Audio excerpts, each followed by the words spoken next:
Marie. Welcome and thanks for being here today. Hi, MD. So happy to be here. I've seen your show pop up a few different times. I know you're very active on LinkedIn and on YouTube, so I'm happy that we finally get to chat in person like this. I'm so happy to have you. Thank you so much for your support. This is wonderful. Please tell everybody about yourself for people who don't know you. Yeah, absolutely. My name is Mary McCarthy. My current role is I'm Vice President of Marketing at Kubit, which is a company that does product analytics. I'll explain what that is a little bit later in the show.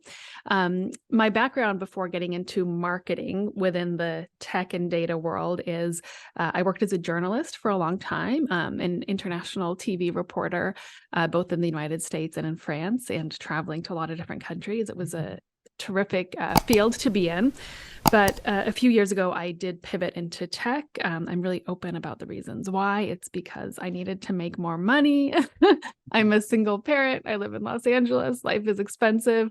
Right. And media is not the highest paying nor the most stable field. So I followed the example of a few friends who had pivoted into the tech industry, got a lot of advice, did a boot camp, not necessarily what I'd recommend, but that it worked for me.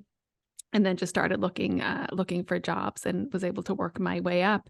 And the reason I kind of ended up on the marketing side of tech is it was a good combination of using my previous, communication and writing skills from journalism, having the tech understanding I got when I studied to be in tech, and then combining those to be able to market tech products. So it's a journey that has been fun. That's been a ton of work, a lot of stress, but that has paid off and put me in a role that I really enjoy right now. Wow. Wow. What a story. So you are a data analyst. You did that boot camp. What was the boot camp? What did you learn? Yeah, so the boot camp I did was called Galvanize, and they don't they did it. It was data science. So my decision was like, I'm going to do a coding boot camp or a data science boot camp, one of those two. And I opted for data science because it was something. It's called data science, but I really just say data analysis. For someone who hadn't studied any of this before. Neither coding nor data. Data just felt a little bit more intuitive to me. Like ultimately, when we talk about data, we're talking about information, right? Right. Stored and handled in a particular way, of course, but ultimately it's just information. And so as a journalist, I was like, intellectually, that makes sense to me. I just need to learn the tools to be able to understand and get insights from a different type of information than I used to do when I was a journalist. So whereas coding itself seemed just quite foreign to me. The funny thing is, in order to study data, as you know, you do actually have to learn how to code. That's and you have to learn a whole bunch of math. So in some ways it was the harder path, but I was like, this makes sense. I'm going to try it. So I did a data science boot camp called Galvanize. They since shut down their boot camp, actually.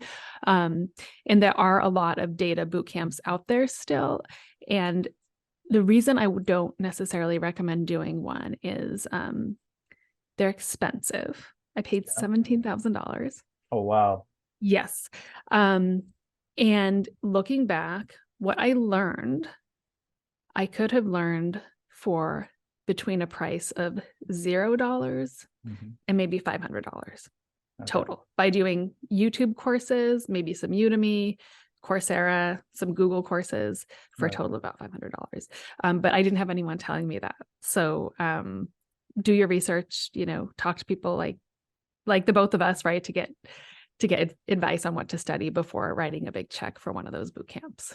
Right. So do you think like the Google Data Analytics certificate could be a good option instead of the boot camp? I think for people starting out, the Google Data Analytics Professional Certificate is a really good start. Like it introduces you from the very beginning with great teachers for a low cost. I think it's still just like $40 a month and a total of a few $100. And if you apply for financial aid, Google will give it to you. Maybe not to everyone, but I have a lot of friends who applied and they got it. Wow.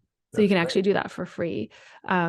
As you know, a lot of Udemy courses are also very approachable. And the Coursera ones might be a little bit more expensive. I don't know, but still nothing like the $17,000 that I paid for the boot camp.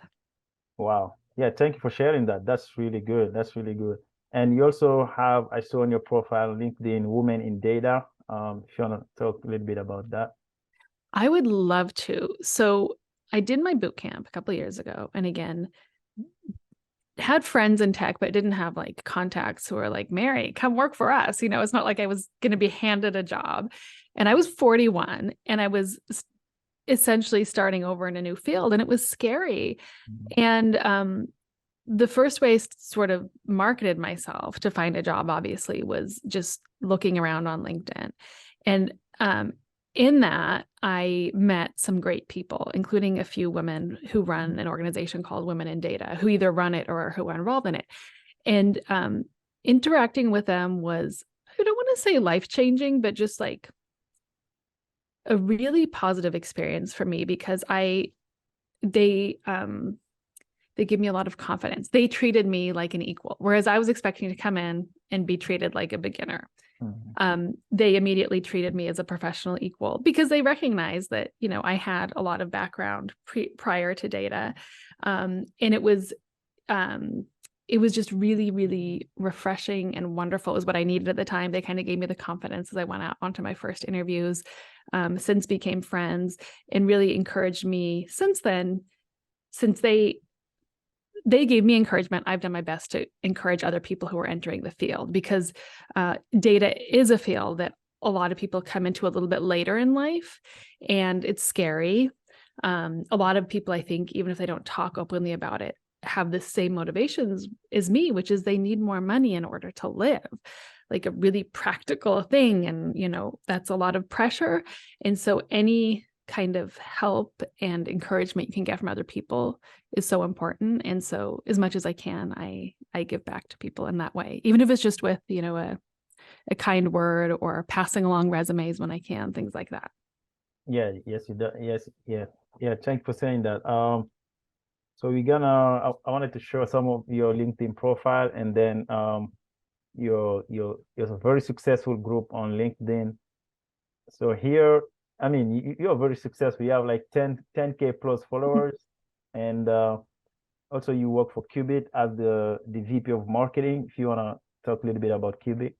Yeah, sure. And if you want, someday we can do another interview, just talking about LinkedIn and how to teach people how to use LinkedIn. Yes, Because that would that's be one of my, awesome. That would be awesome. because it's before I learned how to use LinkedIn well, like most of us, I hated it, right? Because it's anything that's related to looking for jobs is stressful, and LinkedIn is just a way of looking for jobs. Yeah. But if you set up your LinkedIn properly, and we won't go all into that now, but if you set it up properly, you can basically have it set up in such a way that recruiters will come to you, which takes away the pain of having to apply for jobs, right? Right.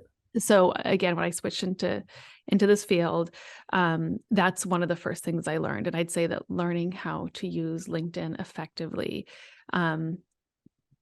was a skill that was important, is the actual like data skills that I learned in the data boot camp. Because I mean, ultimately we all have skills no matter what field we're in, right? Whether it's tech or engineering or teaching or something entirely different. And LinkedIn is simply a way of showing the world and showing the right people what our skills are. And if you can get that in front of the right people, then, you know, there's a lot more chance you're going to make money from those skills. So yeah, it's so impressive. Like, yeah. And also, like you said, you help a lot of people, and I see, you know, what you're doing with your groups. Thank you for giving back.